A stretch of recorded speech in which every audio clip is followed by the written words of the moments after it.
ozobima libanda nzambe ozomona donc ezala ngo likambo oswana te selon la parole de Dieu selon la parole koyemba basi eza ko adorer bango koyemba mbongo eza ko adorer mbongo or Bible ici nous devons adorer que le Dieu et le Dieu seul. Exactement. Alors ngai na lobarate que baza batamasu bango monde ba koyemba pour ngala nga ko condamner batuté. Mais sincèrement, à la lumière de la parole, nous devons adorer que le Seigneur. Aïe, barapenaka musique naïe 105 secondes loko. Bali.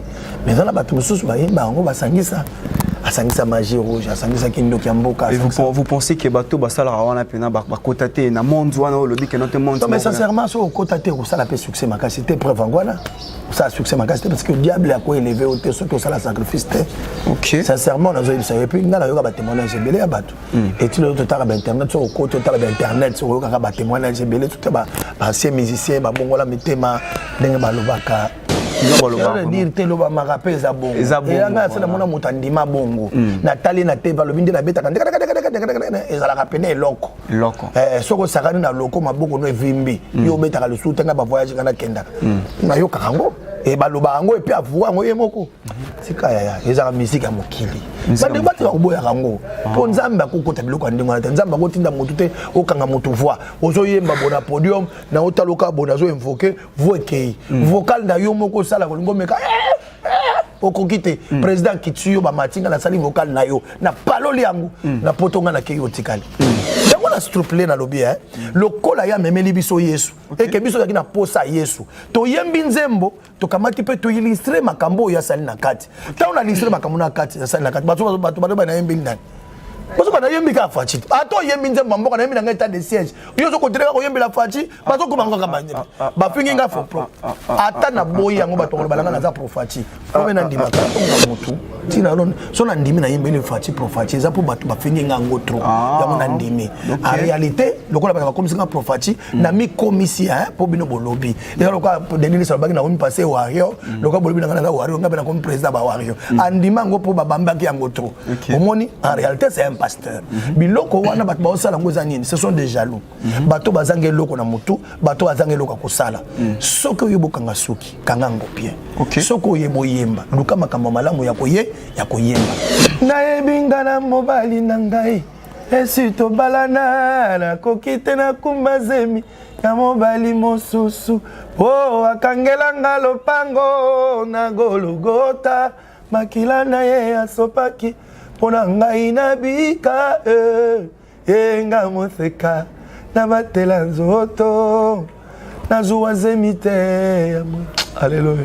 Pour la santé de votre époux, la solution est là. Grass Light. Grass Light elengi ya loposo ya mwasi africaine.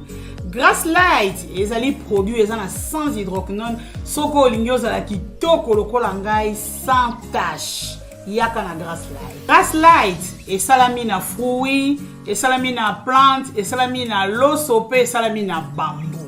Mafuta kitoko o ezo ngangisa loposo lokola ngai ozana tache te, ozana ride te malgré âge na yo. Grass Light tozana mafuta pona nzoto, bongo tozana gommage, tozana le de visage, tozana sérum booster.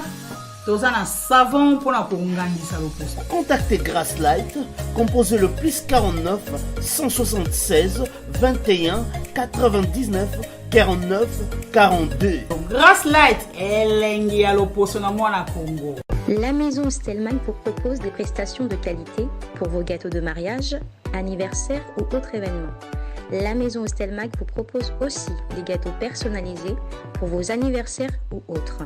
Contactez-nous au 06 63 30 36 83 ou encore au 07 81 83 15 74. Vous pouvez aussi nous contacter sur la page Facebook Hostelmac.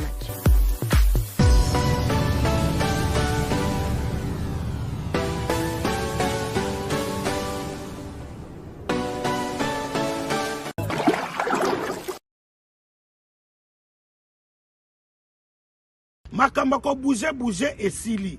Kaka na portable na yo, oza na Google Play Store, oza na Apple Store, allez, o sala nini, o télécharger la carte portable na yo au télécharger application mobile il y a tap sound donc TAP SAND allez niata to leka au koti ba coordonnées bancaires na yo au tindi mongo na yo na Congo sans frais bande ko tala ba chance oh frais d'envoi exact sans frais d'envoi bato baza na Congo bako zwango bongo na Orange Money to bakoki ko zwango na Airtel Money bazu yango mbala moko na Congo saminando talanza menenga sala. Pour vous offrir bien plus qu'un flat hôtel et faire connaître la nouvelle expérience, Orideso Commercial Kinshasa à travers l'Afrique centrale écrit une nouvelle page de notre histoire. Un service de rénovation sans équivalent, conjuguant dans une même dynamique plusieurs offres d'exception. Flat Hotel avec 2 chambres de luxe, supérieures et exclusives, répondant aux normes internationales, Orideso est un palace iconique. Restaurant au menu exceptionnel, mini-salle de conférence qui dévance les attentes d'une clientèle toujours exigeante. Boutique d'habillement au tempo et à la mode. Orideso Commercial Kinshasa vous garantit le meilleur tarif pour vos frais et transferts d'argent avec une agence sur mesure et professionnelle. Aussi, pour vos frais maritimes Paris-Kinshasa, Orideso, c'est aussi le commerce général. Vous voulez savourer l'ambiance de la capitale Kinshasa? Pas de panique, Orideso met à votre disposition un transport permanent de l'aéroport de Njili jusqu'à votre destination par réservation. Orideso, c'est aussi l'assistance voyage touristique et d'affaires. Orideso est à Kinshasa sur l'avenue d'Ibaya Awitz, quartier Matongé, dans la commune de Kalamu, derrière la maison de la Bible. Pour tout contact à Kinshasa, plus 243 99 83 253 26 81 97 38 612. En Angola, plus 244 92 34 14 471. À Paris, plus 33 75 128 21 63. Orideso Commercial Kinshasa, toujours avec une longueur d'avance. Les courages n'a pas d'âge, c'est là toute personne qui nous regarde à ces moments, c'est votre gêne. Hein? Journaliste d'investigation Enoko Binta. Alors, lokola bongo na bomesano. Lelo na mokola lelo tokosombiti mambi matali hein, carrière ya molamboka papa otobengaka papa na boto si banso papa José Nzita parce que to proposa kingai na yambaye hein, depuis diaspora en tout cas bolbaki ke Enoch papa bimisi état de siège prieur ya koyambela biso papa José. Alors to sala ki ba fort na biso étant que ba journaliste ya koyambaye lelo na mokolo mo lelo nde akosembola bongo ba question mituna yangai pe biano ekozala ya molamboka José Nzita. Bonjour papa José.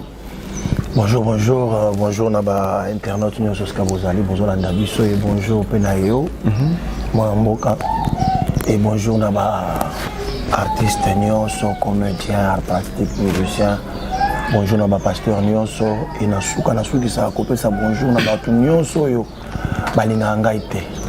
Ça veut dire que Balinga Angaïte, Basala choix, Yakolinga Angaïte, il faut te respecter Yango et ça choix Nabino.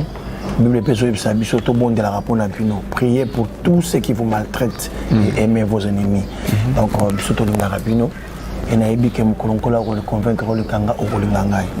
voilà et Zamba Pambola. Et comment la Bible a été koyamba bongo Moussa Nanzembezali bongo bénédiction en qualité d'un serviteur de Dieu. Amen. Donc on appelle un Billy Pamboli. Amen. Sokondimi Nanzimi. Ouais. Alors papa José, déjà 27 ans de carrière, si ma tête réfléchit très bien. Alors qu'est-ce qu'on peut retenir dans la carrière pendant 27 ans? Wow. Donc il y a beaucoup de choses, surtout dans le Bangwa. Il y a Moutuya, il y a Moutuya. Nkolo a salité, Oezala qui katnanga le kola ndoto. Le kola les cabos est commis à la portée de tout le monde. Ça veut dire que c'est grâce à la chose qui est à l'intérieur que le Seigneur a dévoilé. Et c'est le kola nazaki koli kanzambe au koli yango ba yebaki contenu te. Mais le nzamba sali que contenu ya koli nangai et banana mokili mobimba. Ça je bénis Dieu pour ça et deuxièmement à Pessingaï ma famille partout. Et lelo na vanda Kinshasa mais naza na famille na Singapour, naza na famille na Philippines, na habité. Na mukunda kuma bamboka wana te mais j'ai des gens na bateau yo balinganga baza kuna bazo papa bolanga mikolo nyonso. Voilà, donc ça c'est une grande richesse. Oui, quatrièmement, troisièmement et ça était là comme partenaire naï. C'est-à-dire nous sommes ouvriers avec le Seigneur, ouvriers avec Dieu. Donc comment vous savez l'Anzambe, koyembe l'Anzambe, les lois Nzambe nous na sali biso ngolo to yembe la ye et to comment ba l'Anzambe les lois comme mosali ya Nzambe. Non mais ça c'est une grâce. Ouais. Alors, tous on a peine à moi moqué par rapport à historique à Papa José. Si ceux qui n'ont zongi sous na mboula oh il y a 13 ans, aux qui mon pasteur, hein. Mais là on y est Salamaka na 13 ans, na âge à 13 ans aux à la choriste, aux à la comment je peux dire un dirigeant et un choral il y a mon na âge à 13 ans. Est-ce que ça qui par rapport il y a compétence na yo to pe za qui kaka un cause à la moi né un pasteur. Non mais gars na banda ko yemba depuis âge à 7 ans bandeko. 7 ans, déjà 8 ans, je me tenais devant plusieurs personnes, Koyemba. Et Koyemba pour Nanga Ezaki grâce. Dans la tanga en côté, na sali pata cour mon côté Koyemba. Donc Nayemba Nzambe après ça grâce. Na bandaka na chorale petit lelo kola salanga ngolu ya Koyemba boy. Mais pour na comme dans le domaine ya Koyemba, à l'âge de 13 ans, j'ai dirigé pas une grande chorale, c'était la chorale Ecodim. Okay. En fait, déjà une grande par rapport à José Lango quoi. Ouais, c'était la chorale des petits-enfants à Ecodim. Alors j'ai dirigé, j'ai conduisé la chorale et dans ce qui est capable de diriger la chorale Bongo. Voilà, c'était la grâce. Ça m'a fait la voilà. Où tu as dirigé la chorale de 90, 1990, en 1992, où tu la chorale en 1990, voilà, oui, il y a une chorale, mais on a la chorale à Mikolo. De 1990 à 1992 kota musique mususu wana nde musique ya mokili ezaki dit avant wana envoûtement to pe ezaki envoûtement te ezaka loyenga ba jeune te nga na yembaka naza artiste musicien naza kolinga pe ba musicien belé ya mboka na biso za koyemba seri wana biso toza kokansaka soza mwana pasteur kodiembela na bilamba mokolo yesu oya tozaki na biso na posa oyamba yesu te peso na biso ezalika toyebi ke noko papa na nga aza pasteur mokolo yesu akoya d'office nga mpe naza na lola nabosanaki ke le salut est individuel po moto andima yesu po akota lola biloko wana biso ozalaki na motu te eyekoloke motu na biso ezalaki papa soko akei lola nga mpe na okende. Voilà. Parce que accueil wana ça qui on ndeni ba yamba ki on na ngambo mususu parce que changer qui côté hein. Mais mangande mususu ba yamba très bien mangba lukande ba disciple. Ba yamba très bien mona ngala zo yimba bien ba che micro na oganga na yimba bien voix kitoko. Ba yoka nga bien. Bien soigné ça qui ndeni. Mais ezalaka bien ndeko. Ezalaka bien na zo yipsa yo. C'est na obongo mutema toza côté kuna et difficile pour tikango. Parce que kuna na zaki na avantage belé selon le monde. Au sombelote, nous sommes au Kabelayo. Vous avez bassi belé. Bassi wana bana batata bana patron, bana maman bateka la bazando. Aux anga bilamba la tate, aux anga sardine au la tomote, aux anga mbongo na projeté. Et puis azaye moté bango ya misu 4 filles, 5 filles ayo moko. Vous mona, oya ila ko biloko, oya ila ko mbonga tata na bango, oya iba mbongo so wape ila. Bango so ba ku fela yo posa star. Eza goût. Ce que vous avez maîtrisé, c'est difficile pour vous. On a bonheur, bon, épine, nango siko. Épine, nango ezakasi yango na te, ozo Satan pour rien, bon so okufikasi. Na moment wana ozawana so na kufaka, na mona nzambe. Dans bateau ba yemba wana ba Satan pour rien. Te mais je te dis hein, makambo nzambe na lobi na juger bango te ba mso bazawana. Ayembaka na ye mais aza mwana nzambe akenda à l'église sambelaka na ye asimbaka na fétiche te eloko te mais eloko moko ezali bandeko fo yebaka nous devons donner gloire à celui qui nous a créé non biso kelama pour la louange et l'adoration de Dieu alors sona monoko na yo adoration ezali sous te comme ko adorer basi biloko mokili oyo c'est tu as l'encontre ya nzambe te ozobima libanda nzambe ozomona donc ezala ngo likambo oswana te selon la parole de Dieu selon la parole koyemba hein basi eza ko adorer bango koyemba mbongo eza ko adorer mbongo or Bible ici nous devons adorer que le Dieu et le Dieu seul exactement alors ngai nalobaka te ke baza batamasungu bango monde bakoyeba po ngala ninga ko condamner batuté Mais sincèrement, à la lumière de la parole, nous devons adorer que le Seigneur. Alors, si on va dire que ça, bango, ça la adorer, et qu'on y ait bango mokili, qu'on y ait c'est bon, bah maman soit imba été à biso. Par contre, maman est naturel. Je vois le coup là, zemboya. Bino bato ya makolo pe boye baka liboso ya kokatata. Zomona. C'est un conseil. Mais mutaye bien waza mutanda nzambe te. Tala ngambo na ngambo. Tala gauche na droite. Ala mutanda nzambe te azalaki ta mususu azana émission mukili. Mais conseil wana sérieux biso. Biloko mususu balobaka ezaka nango bien. On comprend. Ezaka ndenge mutazo sala nango. Musique mususu ba osala, awala na musique ya profane mais aza pure na cerveau na ye. Abebate azwa kisite aloka baza na bango pebele baza ayembaka penaka musique na ye 105 sango na eloko bali mais na bato mosusu bayemba yango basangisa asangisa magie rouge asangisa kindoki ya mboka. Et vous pensez que bato basala wana pena bakota te na monde wana o lobi que notre monde. Non mais sincèrement so kota te ko sala pe succès makasi te preuve ngwana ça succès makasi parce que le diable a quoi élevé au te so que ça la sacrifice te. OK. Sincèrement na zo ça et puis na yoka ba témoignage belé ya bato et tu le total ba internet so ko total ba internet so yoka ba témoignage belé tout ba ancien musicien ba bongola mitema ndenge ba lobaka. Donc le succès est comme synonyme ya kosimba eloko moko. Mais papa José, ngo loba. Te me côté na biso succès pesala. Il faut voir na pe kata makolo nzambe bien. OK. Ça dit mutu na diable na nzambe bala ba intérêt. Te to kota pena pa abino mais to zonga na passé na yo parce que dans le village José Nzita na 90 na 92. Voilà. Est-ce que les loyo étant que José Nzita artiste musicien chrétien et arrive à caper déjà dans kati ya mutuka na yo oyoki mwa nzembo ya mutu moko boye ke noto azosala succès makasi parce que obi ke no succès ça synonyme ya fétiche mutu ana osala succès makasi o peut-être bato baloba ete ke note en selon le dire ya bato quoi asimba mwa ben bichebe ba kino baloba on dire te loba marape za bongo nga sala mona mutu andima bongo na tali na te balobi ndela beta ezala kapene eloko soko sakani na loko maboko no evimbi yo beta ka le soutenga ba voyage kana kenda na yo kakango et baloba yango et puis avouer yango yemoko sika ya ezaka musique ya mokili bande bati ba kuboya yango to nzamba kokota biloko ndingo na nzamba kotinda motu te okanga motu voix ozo yemba bona podium na otaloka bona zo invoquer voix kei vocal na yo moko sala kolingo meka okokite président kituyo ba matinga na sali vocal na yo na paloli yango na potonga na kei otikali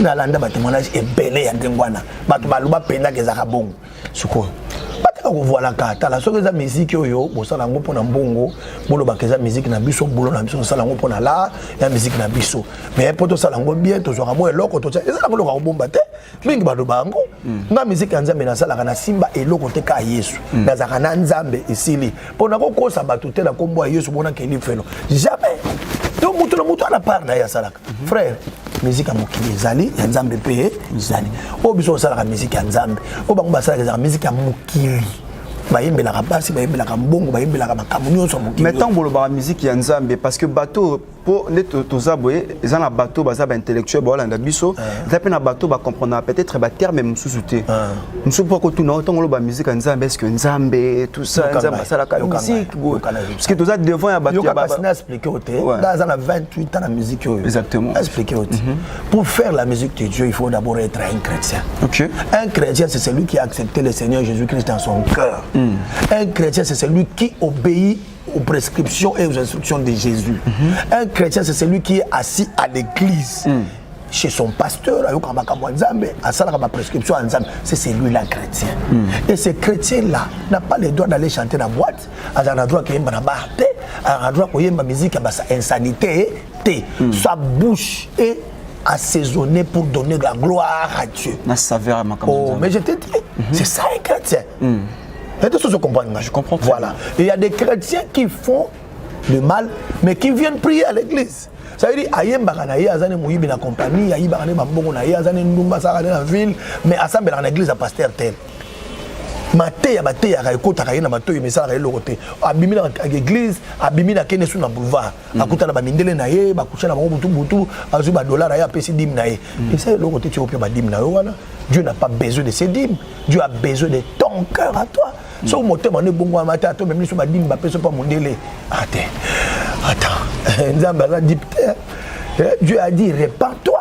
tu ne te répands pas et le côté est là-bas mais ce ko faut te big sabat ba la TV pas big ba landa yesu pour ceux qui te le bi boyete mutako big te to bando voilà ngo botu wa musique ya mukili ezalaka ya nzambe pe ezalaka ya musique ya mukili basimba ka kisi bakuta la ba marabout basala ezali. Mes frères, je ne dis pas, il est écrit dans la Bible que non, chrétien bazaka lumière, une ville située sur une montagne. Donc votre objectif c'est d'éclairer que vous t'entendez mamabe, donc éclairer poison à bongo nanzela.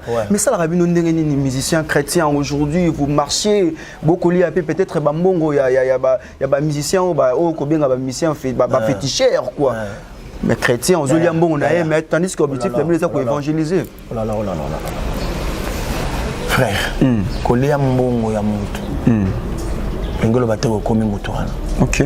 Kolia mbongo na yo, na kolia mbongo marabu lelo. OK. Biso lia ba sardine ba marabu ba bimisa na classe. Et comme ça na marabu.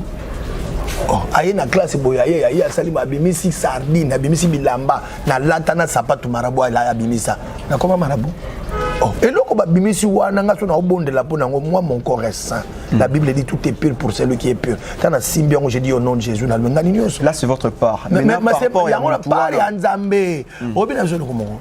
Les autres qui m'ont tout le monde, tout le temps,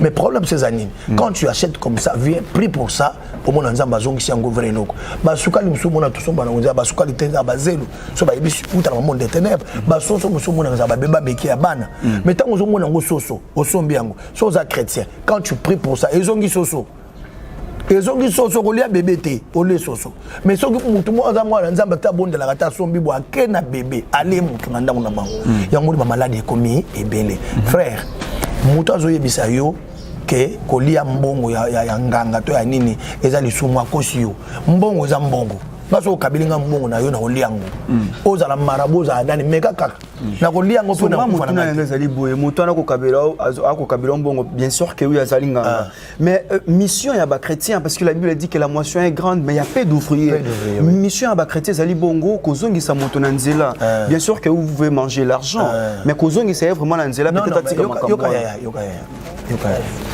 donc comme l'époque oyo la Bible dit le Saint-Esprit nous enseignera toutes choses. Papa José. Yoka. Monde na loba boy.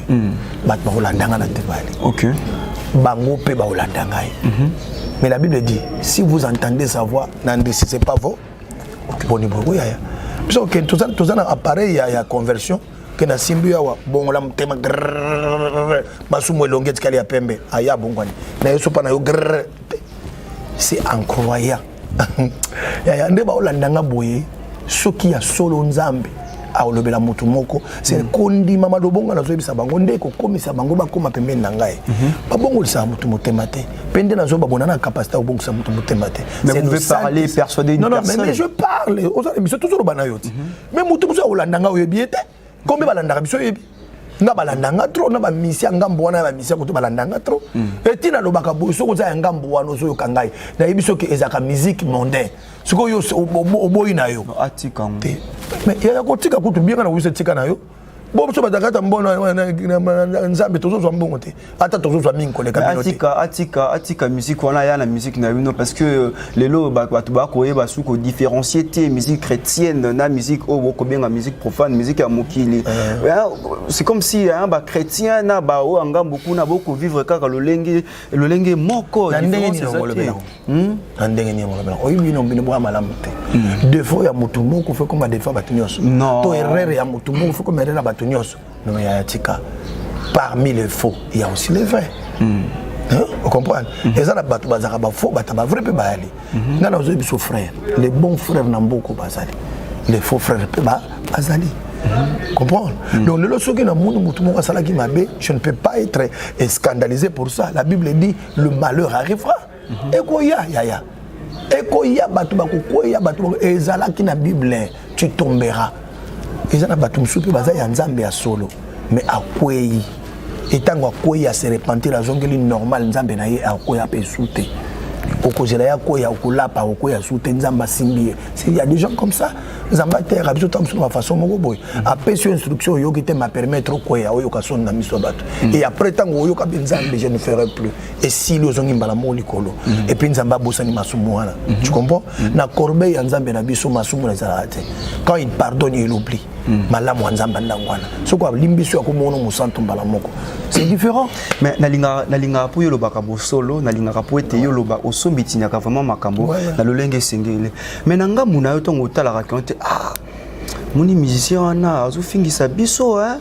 Et comment soko kobeta bato wana na liboso ya TV bazalaka bato malamu kasi na sima bazalaka be bato bazali bongo na divertissement ya makambo mususu. Et ça la ka ndenge nini kotala na ngambo kuna ba ko sala mabe yo ko finga malolenge yo ko sala ngote papa José frère na biso lo mwaso nandimela te po ya a sala ke son. OK nandimela te po ya kwei so quoi pour mon inga quoi c'est quoi ya nokala. OK la Bible dit retiens ce que tu as reçu. Hein? C'est par là tu sauveras ton âme. Tala oui o bate ya ngai na ko perdre ngote pour mutu boka ko yaki non. Et puis ko koya ezalaka. OK tomber ezalaka. Mutu moko so ko koya akope ko se relever. La Bible dit mon juste 7 fois il tombera, je le relèverai 7 fois. C'est mon juste qui est tombé. Aza juste yanzambe nda koyaki. Mais 7 fois nzambe pa osani. On relever. Ça dit makambo nzambe et moko to traitement le ko abatote. Dieu est à ses serviteurs. Nanno ko encourager à serviteurs nzambe ba koyaka te non. Hein? La Bible dit souviens-toi d'où tu es tombé et répands-toi. Très important bandeko. So moto se repentir nzambe à limbisier. Yo yebandeni ke nzambe limbisaki. Faut un autre micro. Non, quand Dieu pardonne, il pardonne. Et puis, ce qu'il a pardonné, il faut qu'il a pardonné. Dans le moment de prière, papa José Zarani. Dans le monde de la Kanzambe, il y a makashi to koya kate. Il y a le monde de l'angai. Mais ce qui arrive que muta koyi, to ko boa ka été pour koyi, nous allons les repêcher, to ko zoyer, to ko bonde la ponaye. Mal ane ke ba le so muta koyi a commis ennemi, a commis ndok. Non, ko koyi zalaka. Ce que muta sali erreur au koya. Attendez to tambola ka bola ti mala sapato o komisika mo libanga o tradition koyi. Si encore il faut vendre wana. Non, au téléma au bongisi likolo, au continuer marche. C'est comme ça la vie chrétienne. Kokoya il faut les là-bas tu vas supporter biso.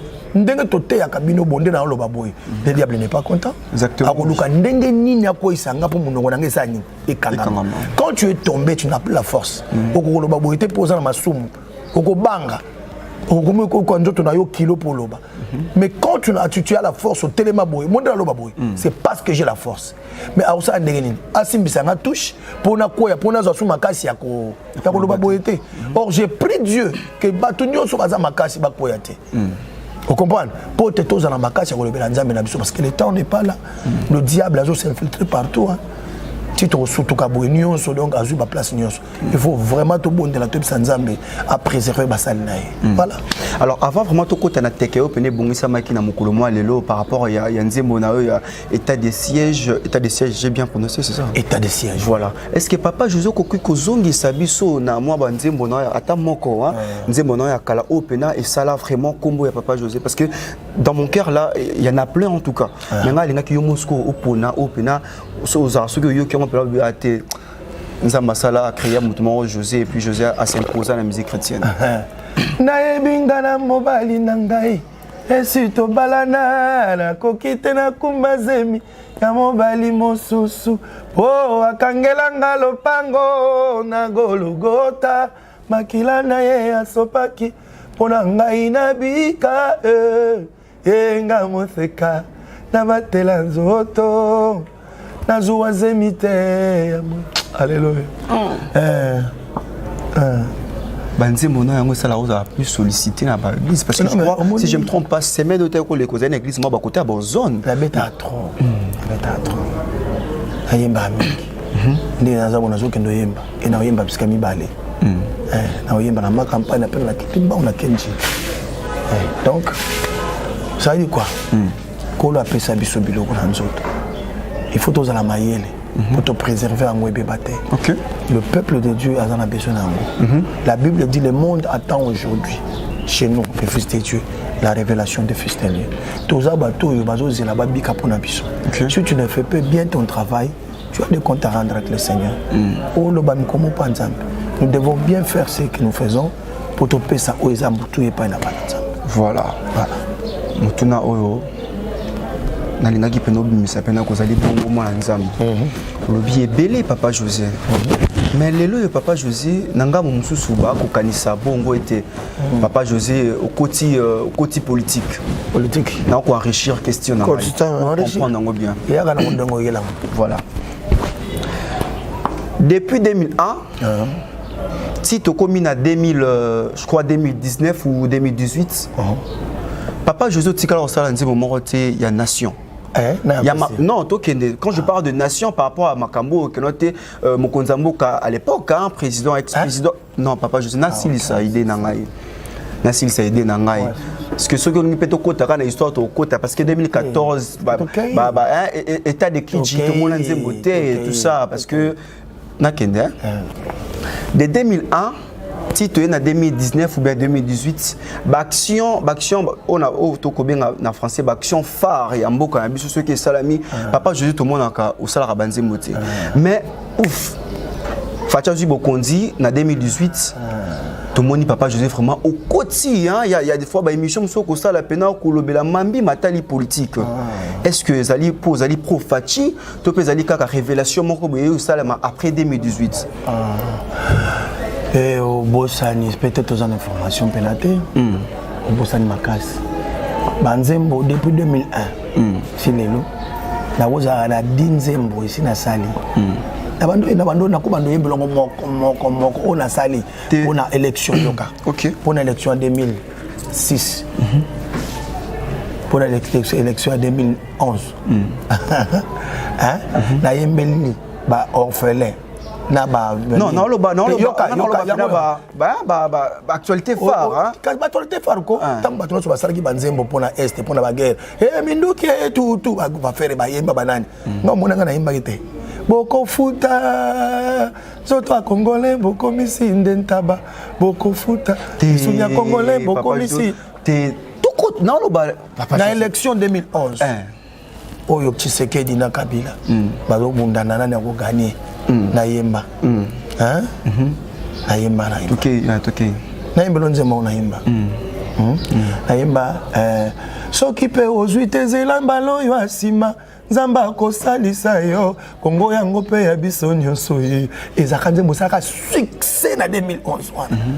Succès à makasi. Ngala yebi danga ngoza problème te. Mais yango événement ya munene na mboka tola Kabila mutazalaka. Non, ngala ngolo ba sens ni Papa José. Tozana Papa José. Ngala ngolo ba sens ni. Vous voyez à l'époque de Kabila, tout le monde disait monter peut-être aux oyemba pena na ardent désir non surtout. Moi je parle de ça.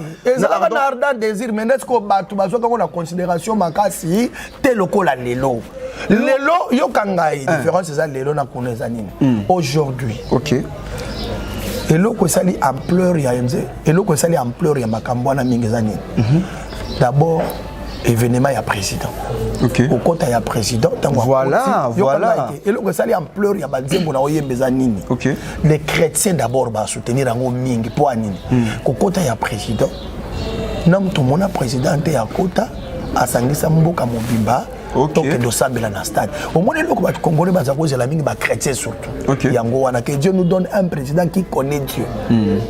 Et puis les autres choses bien nga prophète na bi oui, tout na poani. Oh, tout na ngana no pona no. Et avant la tout na non on zimi ko za prophète. Na za la prophète poani, tout na poani. Mais Papa José. Tout na ngana lo bana na prophète poani ni. Pour nous za prophète Papa José. Na prophète pour Bible lobby. Si tu veux faire les biens, fais-les d'abord pour vos frères dans le Seigneur. OK.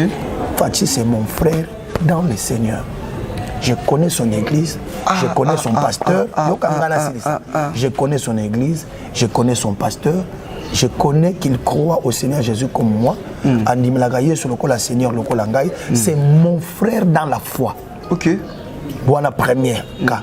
et le quotidien dans la séduit ma casse pour la fachi pena linga mingeza pour tous nzambe moko na ye to croya kana yesu moko et je crois que les loso ka penguité enlève meye to za enlever nzela moko na ye pour azamwa na nzambe yango bilobi ke to sala yango mingi pour la bande ko na biso dans le Seigneur o ngana o sala ezali ba action ko soutenir de konangai dans le Seigneur frère est-ce que ozo yeba que le régime tozana ngo za régime christianisme ata boboye ba discours nyonso offre fati président so fati o sala yo kangai tala eza régime mabana nzambe ba discours nyonso au président o sala soko landi yango bien na katika teto na suka azokotsa Yesu na kati azo introduire nzambe na ce sont en fait eza lango et puis alo bana motema mutazo en tout cas azoloba na motema azoloba na motema azoloba na nzambe azokotsa nzambe na kati ya discours ya mboka na biso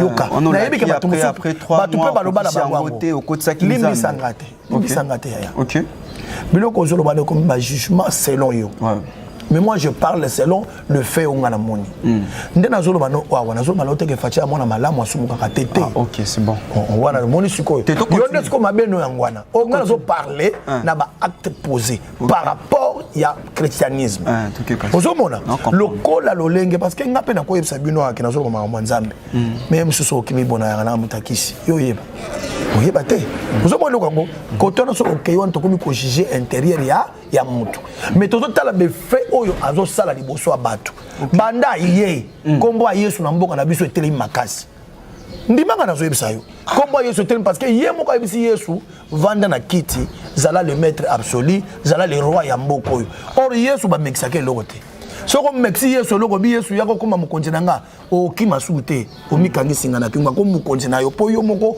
o confesser na munoko na yo o comprendre Yesu azala bongo lokola confessaki Yesu yaka koma roi ya mboko yo et la fois tu as changé Yesu azala roi ya mboko yo et la fois tu as quitté na mabele Yesu azala roi ya mboko parce que après et puis Yesu azwa kiango acte au moins le conseil yangwana apengwa atikala ye lokola lobaki bongo a investi saka kota ki Yesu na mboko déjà au moins le kona zo l'ingles ko mingi nde yango wana kopengwa na ye vie na ye ne m'intéresse pas mais problème na ngezali a memeli biso nzambe na kati ya Congo et puis abandi ko sala makambo ya bonzambe ya justice ko kanga batu ko bongisa mboka tout ça et le kwana ya ko sala nga mwa malamu.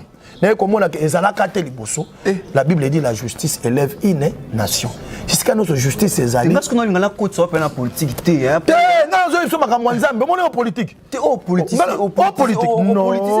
la justice élève une nation. Mais oui, bien sûr. Juste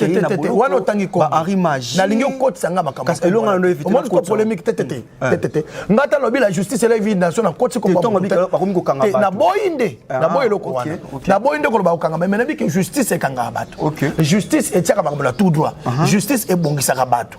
Wango comme la justice. Tant ba expliquer justice dans mboka et ali po bato basala kamabe basani. Bakanga. Mais oui. Mais ceux qui peuvent m'talobi que l'eau moko vous comprendre ngote bokangi mais tous avoir naté. Alors papa je sais. Wa muta polémique ma casse. Mais au côté ça la polémique na hôtel. C'est que j'ai dit ba téléspectateur ba comprendre côté na. C'est que yo pe koto yo ba woye la ndenge nini. Ça dit ba ko zapende yo. Na bandima nga. Mais papa je sais tant obi que l'autre aux profachi mais tandis que ba l'église la ka o azali moto à ça mais en église to pe église. Tout na point na obi na profachi. Ata na boy kondimango bato ba changango siko vumena ndima kaka po na te ko discuter na bato tunanga nini le londe na zo yemba boy les gens croient que na zo yemba boy na kota na ndaka fachi na chambre fachi na ndiaka biloko na fachi soko fachi azui li papier nga na lie na kenda ko zwa mbongo pa fachi frère kolinga mboka na yo eza passion ngai les gens ont profité pour moi que je suis le David de mon pays et à chaque fois événement mo za na mboka na nga nzamba zanga opianga message te n'est-ce pas message état de ces au talent on monter que message profond ata message à Congo nouveau au talent on monter que ça fort tala bandeko so mutu azo yebisa bino ke azo sala pona yete me pona mboka bondima nga banda na bando yembela fachi boye tomboye nani sia monisika tukutana fachi penga mboka akomo yembela fachi te banda na yembi banda ya wati te oloko mo yembela fachi ko yembela nation peut-être mais ko yembela fachi un individu papa je sais le président mboka na biso nani Président Félix Antoine Tshisekedi. So na yembeli mboka na tie kombo na ye. C'est que na yo lobby ko yembela Fachi. Mais oui, na baki Fachi béton. Na sukati. Papa José. Oui. Mais votre mission est ko yembela la personne de Fachi. Talanga yawa. OK. Et là ba bosana ko yoba na yo pindongo zo bosana. Na yebiso ko bosani. Papa José. Talanga yawa. Ce n'est pas pour la gloire d'une personne. OK. Mais on accepte la personne à son époque. OK. Oui, David abomaka 1000. Saoul abimaka David abomaka 10 000. Saoul abomaka 1000. Batu bayembaka ngo basi.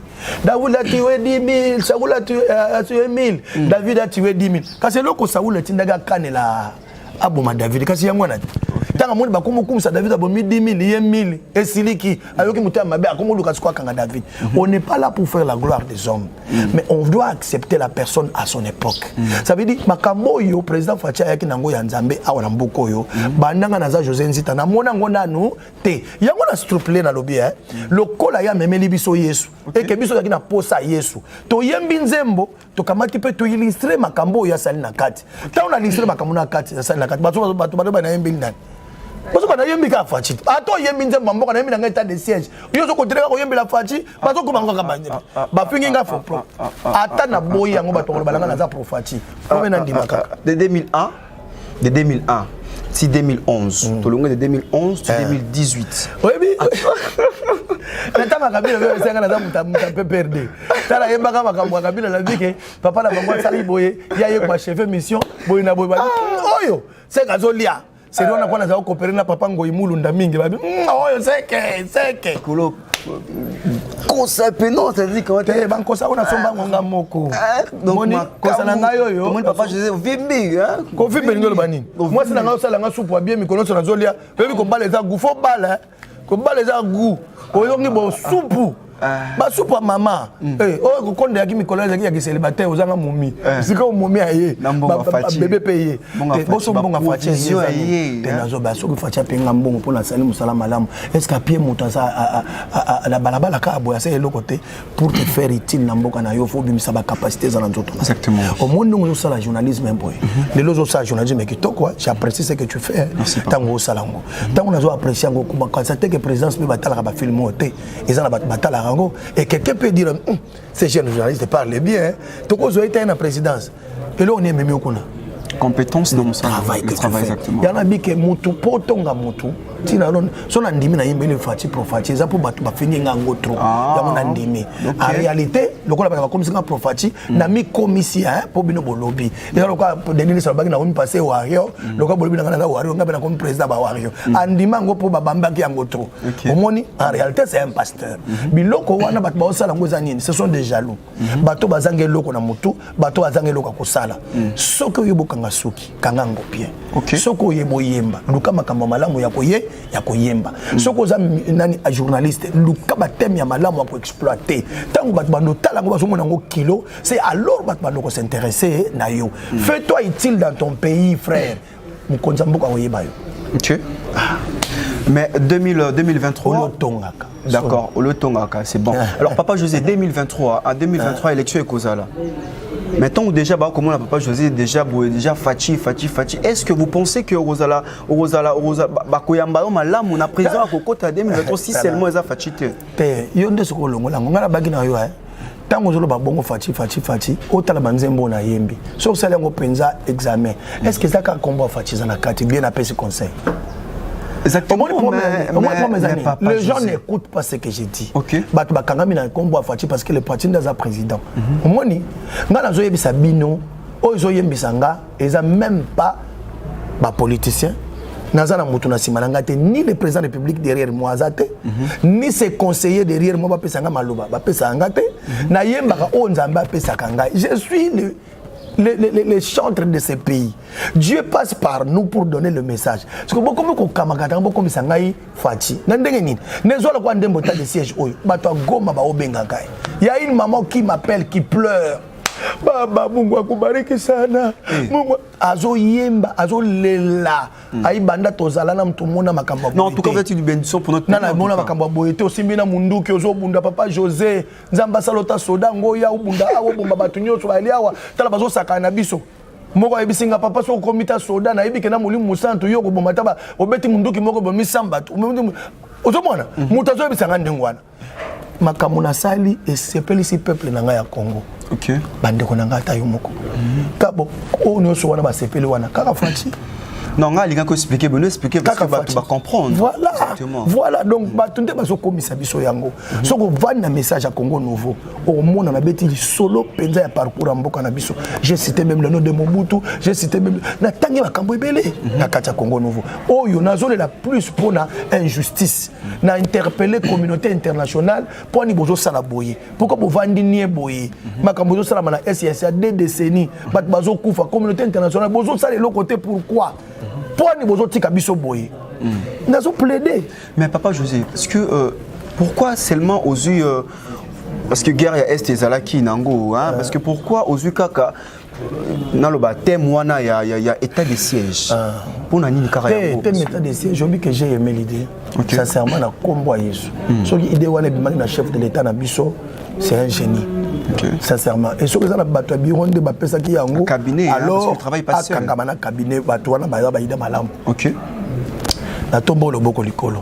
Je pensais à ça depuis longtemps que si mukolo moko président ko sala ke ba gouverneur ya est bazala ba soda ba bokumesa est bazala ba soda ba chef de quartier est bazala ba soda asala ko net na gouvernorat tché ba généraux na ba bokumesa tché ba colonel na ba chef de quartier tché ba major na ba capitaine ba mukolo kaka chef de l'état conseil loko wana na est bitumbe sili pour nini pour batu nyonso wana ba kokoma ba gardien bisika bazali moyen ennemi akota exactement parce que soki major ndaza bokumesa toi za chef de quartier na tout la major aza na sécurité ba soda ozomona et puis aza na service ya renseignement donc na yebi que ekosala que batba de ko détecter déjà ma baisse que ekosala na kanisa ka ya ngongai et na moni idée oyo eye na bi que le Seigneur bénisse notre pays et tala banda état de siège ozoka ba retomber te ba botoli mboka tel ba kangi général tel to peka makasi parce que ba retomber zali pe parce que ADF na mokolo ya lobby ba bomaki ba continuer à courir et s'il était OK chef à lobby parce qu'il y a d'autres personnes qui pensent que état de siège ici si maman guerre à l'est et qu'il ne peut combattre. Nous sommes tous à faire des soldats beta manduki combattre te tous soutenir bango pour pas makasi ya kobunda état de siège et bandine de kobanda. Ti chef à lobby a kotika te ti éradication complète ya ba groupes armés na est. C'est que à ça déterminer dango ya et ça loko e bandi kobanda et ba retomber dango ça positif. Oyebi combien de after bazongi si ba minduki na nini ba koti bazongi na nini mingi bakangi combien de bato bakangi ba étranger kuna combien ba généraux bakangi banga basa ba j'ai à cause combien donc tu vois ils ont ça là et puis ils ont continué à requêter ils ont partir à battre vous comprenez pour dire que le chef est déterminé pour la Sabino que a outé peut vendre kuna a outo zonga lobby avant d'aller kuna mingi pour examiner que non bolo na vendre na ina vandi pe a outo vandi pas zongi donc ça veut dire que et loko so za mutu a mutu akanisi yango akosala ngo voilà solo ba bengi shopi kuna beta matu na okende ba benga na goma na okende na beti pe concert munene na goma na ke na forte pe pas soda ska bozana na bara na sungi na parade na pesi bango lo banzambe to bondeli na bango na zo avion na zongi na osala ngo.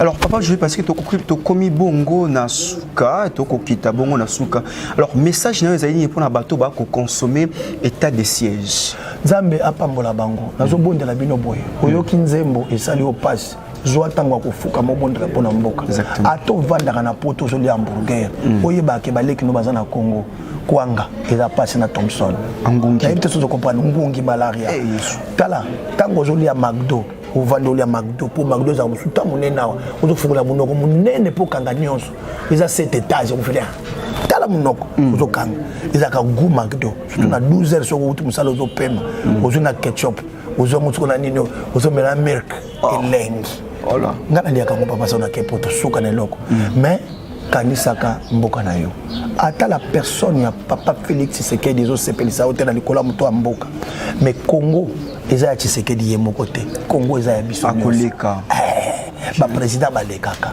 soki ozo silika pona mboka osalisa ngo te po mutu ya mboka zo sepelisa hote ozo sala mabe soki ozo ngobonda na pona mboka te po mutu zana mutu ya mboka zo sepelisa hote ozo sala mabe. La Bible dit prie pour ton pays car ton bonheur en dépend. Yo za congolais, oza soki mozambicain te Vous avez ceux qui américains. Un jour, on a joué Sabino, et pas que Koïda Kuna, Bozon à Namboka Nabino, bon, ceux qu'on a un beau côté, Oya Kovandawat. La Braza Bazonga. Voilà, donc on a joué Sabino, tant que Salabongo Namboka, Ozo Tindamboka et Matali Bosso, tant que Ozo Pesa Bolingo Namboka, Ozo Fungo la chance à Mboka, mais tant que Ozo Lobama Bepo Namboka Nayo, Ozo freiner Baba grâce Kolamboka. Tu n'as pas droit, Yakolobaka Mabe, O Boka Kobongal Souté, Oza prophète, et ta bouche là prophétise. Donc je crois. Ça, c'est un conseil pour tous les diasporas dans le pays. Bandeko. Oh, il y a lelo, mais mon lobby européen a raison. Prions pour ces pays. Na mukam na osala ngote po wapia ngambongo na osala ngote na osala ngopo yeso otindanga na ça vient en fond de banzembo na zo yemba oyo je ne chante pas ça dans ma motivation tout ce que je dépense au studio c'est à mes propres frais na yebisu yango ta ba politicien bazaba otalanga yaki politicien moko tapia ngambongo pona yembeta de siège politicien moko te et si demain le président me rémunérera à pesingelo kolia c'est que ça loko anit atalika amoni non c'est fiche du pays c'est bas pour les pays il mérite quelque chose. On est commis mérite ya mutu. On est commis mérite ya mutu. Bandeko, to sala kango d'abord na ba propre frère na biso. Poto kumisa nzambe, poto pesa auto zala ngo ya mutu na mboka. Bon mutu na osala ngai moko. Okele benga profati. Oza méchant. Oza méchant makasi. Pour ce que penga profati okondima makamu na oloba na yote. Pour ce que ninga fati te makamu na oloba e okota mutema na yote. On n'est pas des profati. Toza bana Congo. Tozo ndima ba kombo na ka po bozo pesa biso yango. Bozo koma mabe. Bozo koma mabe mingi ke bozo komi lokoso okomuta mboka ngai ona zo yemba bazo bika na Goma kuna priero nazo sala kuna bato bazo bika wana ezolo belo le côté yozo talaka po na chef auto mokonza mboka mais c'est lui qui est le chef du pays na kokendo tia nani na kendo zo muta Burkina Faso hein na kendo zo président nini voilà moi je sais au cours de télévision tout le monde il y a des sièges surtout côté rap en tout cas FARDC Soda Makasi Beta Mandoke elongeza ya yo Yesu liboso bino nakati église nasima mabolongo na se FARDC Soda Makasi Beta Mandoke elongeza ya yo Yesu liboso Bino Nakat. Alors, mesdames et messieurs, ça n'est fini par là. C'était un réel plaisir à moi de recevoir papa José Nzita Boki ya Sombi Tinebongo. Mami Matali, Nzembo nae état de siège parce que Nzembo oyo ko ça vraiment comme le français balobaka ko ça la tolé et talami pena ko tala ba ko surtout na YouTube na ko sinza ma une semaine déjà mais ma vie likolo ba kai bon appel na super appel depuis Suisse en tout cas avec Laetitia Nzuzi Mwanza. Laetitia, partagez toujours. Laetitia Nzuzi Mwanza. Laetitia Nzuzi Mwanza. Donc Laetitia yo en Suisse, yo salaka lokwa o panza e o panza. Zamba opamboloni. Amen. Laetitia Nzuzi Zamba opamboloni. Clarisse Binta depuis Angola en tout cas, je te salue Priti Vanessa depuis Soudaf en tout cas, on est ensemble. Maître Onésime Ramada, merci en tout cas pour les soutiens. On est ensemble, il n'y a pas de souci. Quant à moi, je remercie d'abord l'équipe technique de Congo Mokili derrière la caméra. Je vois Tonton Imak, je vois Sims, je vois aussi mes confrères en tout cas, on est ensemble, je vous salue. C'est comme ça vraiment, ça me fait énormément du bien. Comme on a été beaucoup participé à l'émission, peut-être ma motivation à bien. Quant à moi, je vous dis une fois de plus encore, bye. Plusieurs projets de développement sont à l'actif du député national élu de la ville de Bukavu, Didier Okito Lutundula, pour cette année 2020. Proche de ses électeurs, le vice-ministre de l'économie nationale a porté sa contribution dans plusieurs domaines de la vie. Dans le domaine de la santé, alors que le monde fait face à la pandémie à Covid-19, Didier Okito, à travers la fondation DOL, a procédé à la distribution de 15 000 cache-nez aux habitants de la ville de Bukavu pour leur permettre de se protéger contre le coronavirus. Il a également organisé plusieurs séances de sensibilisation contre cette pandémie. Des outils aratoires ont été distribués aux habitants dans le 56 avenue et des séances d'évacuation des déchets ont été organisées dans différents marchés de Bukavu. Dans le domaine social, la fondation Didier Okito a apporté son assistance aux victimes de plusieurs cas d'incendie enregistrés dans la ville de Bukavu. Ces de Nyamugo et de Founou n'ont pas été oubliés. Au chapitre des infrastructures, le pont Wesha reliant la commune de Bagira à celle de Kadutu a été construit. À cela s'ajoute le pont Rukumbuka reliant Igoki à Nyamiera les ponts reliant l'avenue Tchaï et l'avenue Ugoki, ainsi que les ponts reliant les camps Bien-Aimés à Essence Major Vangou. L'escalier de l'avenue de l'hôpital général a été également construit. Didier Okito a également apporté sa contribution dans la lutte contre l'insécurité à Bukavu avec l'installation de projecteurs solaires dans plusieurs coins de Moungu et de Nyamugo, quartier théâtre de l'insécurité, pour permettre à la population d'avoir accès à l'eau potable. Le vice-ministre de l'économie nationale et patron de la fondation Okito a également construit des bornes fontaines à Kalingira, dans la commune de Bagira. La belle femme ne peut donner que ce qu'elle a. Didier Okito a apporté une fois de plus sa pierre dans le développement de la province du Sud Kivu.